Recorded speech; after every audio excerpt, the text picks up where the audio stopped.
Welcome back to the Intercourse Show. I'm your host, Mr. B. Today we have a very exciting show for you. In this particular show, it seems like Kevin Samuels is explaining the difference between black women and white women and some lessons that are learned differently between the two. All right, let's go ahead and jump into it and see what he had to say.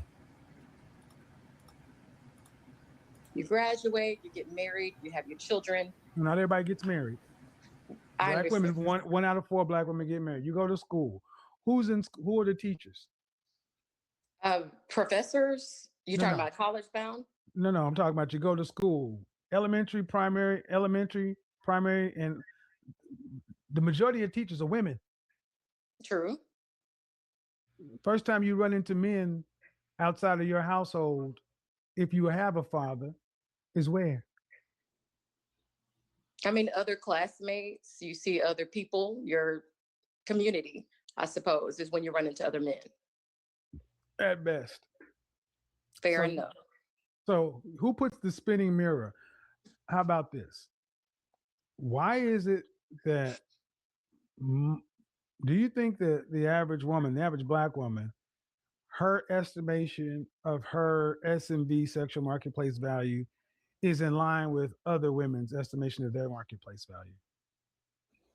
Mm, no, I don't think it is. I don't believe that.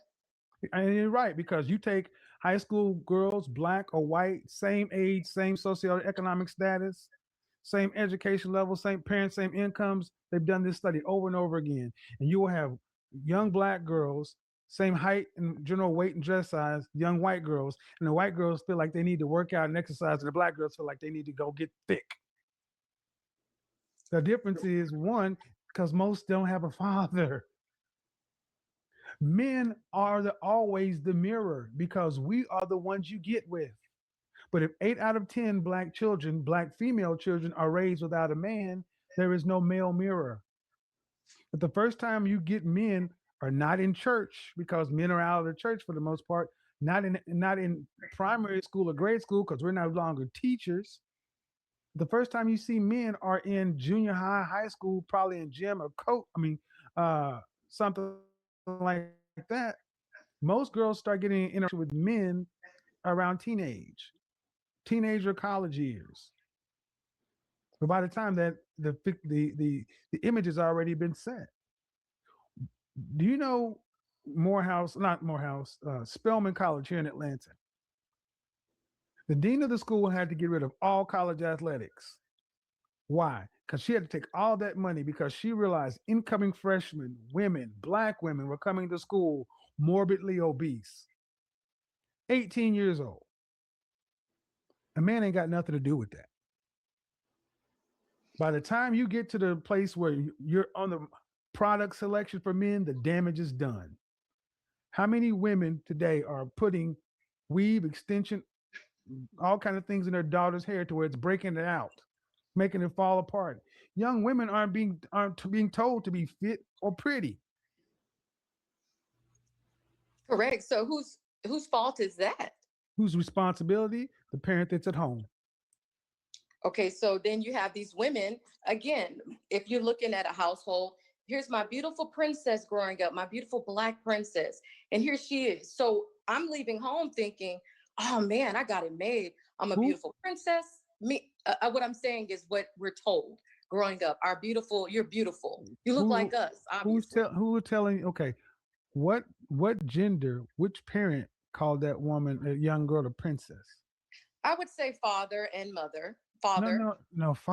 Fathers call their daughter princesses, but fathers also give their daughters a reality check too, and they also give their daughters love. I mean, 8 out of 10. Instead of dealing with the 20% have fathers, let's deal with the 80% that aren't, that are getting the distorted picture. Okay. Are And these then young again, girls? it's not fair, but again, who's at fault? And What do you so mean it's not fair? I mean, is that I don't know. I had a father in the home. So I'm asking, is that necessarily fair for a woman to have to understand where they rank, giving no direction in the Excuse beginning? me. Excuse me. Excuse me. Fair? Fair? Fair. Fair. How many people would think it's not fair that you had a father and 8 out of 10 people don't? Fair ain't got shit to do with it. So Fair what's has a better got- word? fair. I mean, because there is no fair when it comes to love and war. The problem is, ma'am, women are going to be ranked because men are ranked. Your Mhm. father could not have gotten your mother broke, unemployed. True or false? True. That's a judgment. So you accept those. And Hmm. beauty is a judgment as well. You don't think so? Look at men who are rich or wealthy and look at the women they choose after they're rich or wealthy. Inevitably, it's more likely different than the woman they choose before.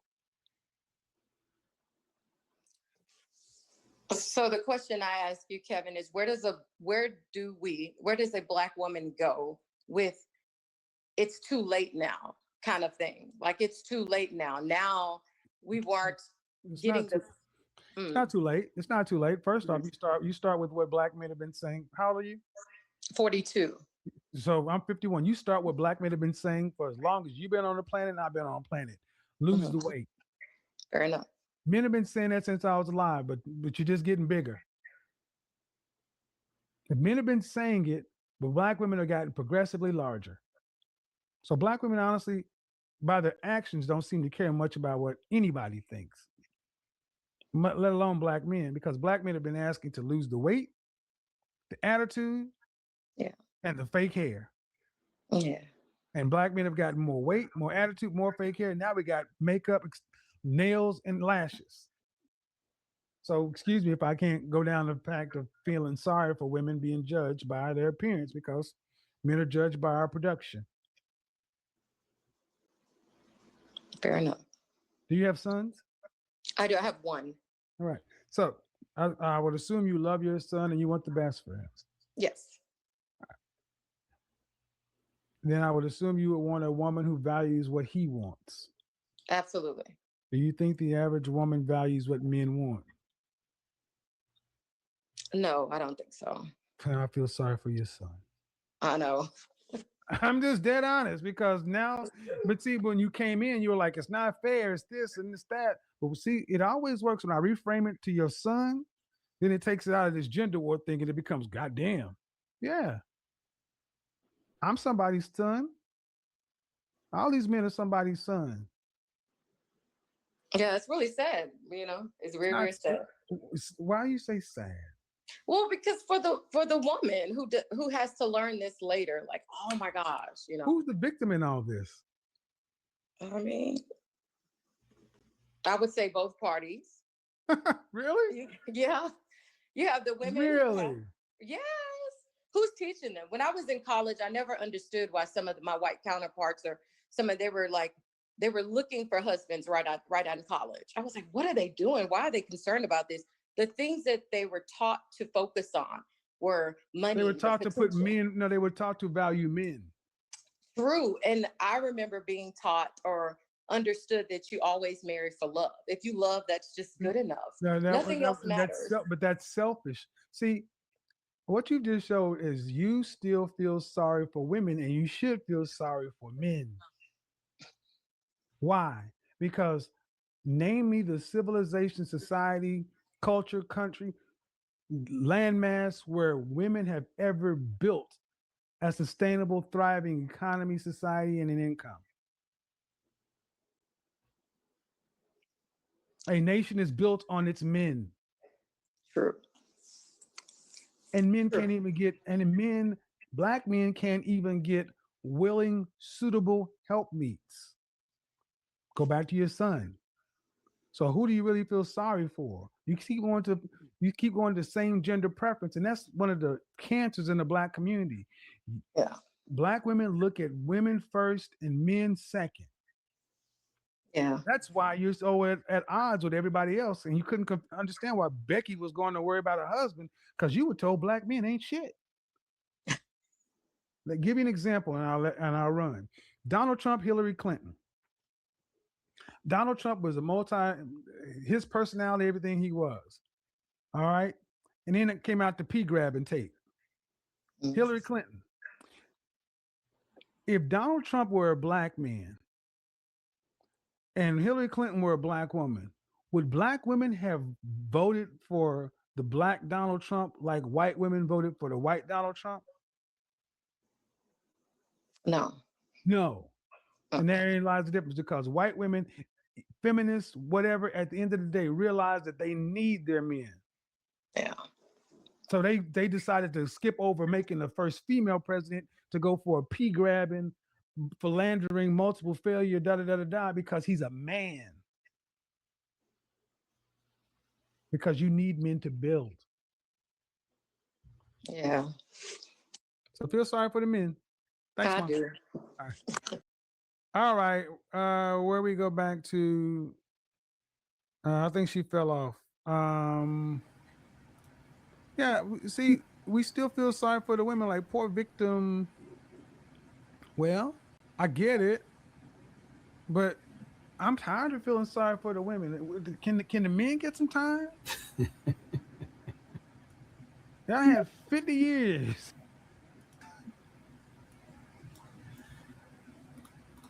Okay, that was Kevin Samuels. He's saying a lot of times, you know, women will complain about the men, and the men obviously, you know, are also, in a way, victims, because a lot of times they're not getting what they want out of the situation. And it's interesting when you pose this question to this young lady and you made it about her son, she understood that there was fundamentally a problem when it directly pertains to her son. But unfortunately, when it comes to her looking at her peers, she doesn't realize that that man is somebody else's son. And if you're going to be fair, you should be able to look at it across the board, right? Somebody's son is being violated, is being taken advantage of. And I think that's a fair point. In the same way that women are supposedly viewed as the weaker vessels and things of that nature, and that there needs to be more sensitivity and consideration applied towards them. There's some truth to that, but at the same time, it does not mean that they could be absolved of their responsibilities, especially sometimes when men are being scrutinized without any sort of sympathy or empathy about the things that he's got to overcome. So again, this is not an excuse for men who's not trying, who's not making an effort, but there are plenty of men who gets beat up out there unfairly. And it only is different when you're talking to that individual woman's kid about her kid. Then if he's a boy, then she all of a sudden gets the point. But if you're not talking about her particular kid and you're talking about maybe her counterpart or a guy grooming, that sense of sensitivity and consideration goes away. I think it was important that he highlighted the two of them there. But he also brought some interesting points about the different dynamics between black and white. And that could be a cultural thing, but you know, he was saying that white women don't necessarily have this competitive edge against their man. They're trying to prop their men up. They know they need their man, so their position and their teaching and their upbringing teach them how to value their man, because they understand that they're dependent on their men thriving in order for them to thrive. Whereas in the black community, it's viewed the opposite way. It's viewed that the black woman has almost a disdain for her man. And again, I'm not talking about everyone, because this does not apply to everyone, but a growing number of women have more of a disdain for their man and not so much an appreciation for him. And so therefore you hear statements like, I don't need a man, I don't want a man, I can do all this by myself, I'm independent, meaning they're taking a position of independence, meaning they can stand alone, while other cultures and other nations understand that the two coupled is stronger than the one standing alone. Whether it's a single man or it's a single woman, standing alone when you're competing against a household of two is not good. It doesn't mean that the odds are in your favor, because you have the production of two coming against the production and the efforts of one. So his point is we need to stand together. We need to be able to find appreciation for each other. And we need to stop scrutinizing the black man, or, you know, as black men, we need to stop scrutinizing the black woman. But at the same time, we need to find ways that we can bridge the gap. And I think the way to do that is to attack the bad mindset that tells women that they should be independent of their man, or that tells them that they should not appreciate their man simply because that man doesn't reach whatever standards they've put in their mind that that man should reach. So I think Kevin Samuels did a phenomenal job at that. Highlighting that, which is probably why he got so much backlash, because there is a narrative that's being pushed by a lot of feminists that black women should be opposed to their man, and that's not a good thing to have, especially if you're going to have relationship and if you're going to have people working together. All right, that's it for me. That's my thoughts on this particular episode. What say you? Share your thoughts, like and subscribe, stay connected to the video, but also weigh in, leave a comment. It might be enlightening to the crowd. All right, guys, thanks again for joining me. As always, I appreciate you guys a lot. And until we speak again, God bless.